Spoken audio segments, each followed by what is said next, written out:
Hi guys, in this video tutorial we will learn how to record a WhatsApp call. So you can open WhatsApp features as well, like phone feature. You can record us using a screen recorder, but at the moment I am doing a screen recording.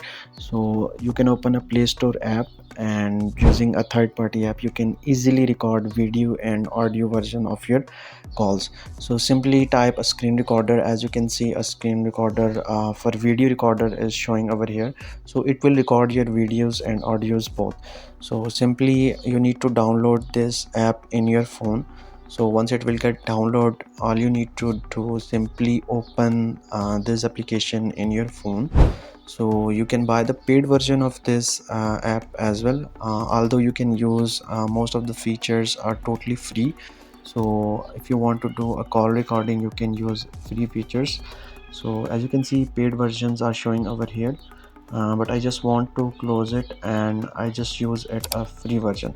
So simply you can use with audio and video. I hope you enjoyed this video. Make sure to like, comment and subscribe my channel.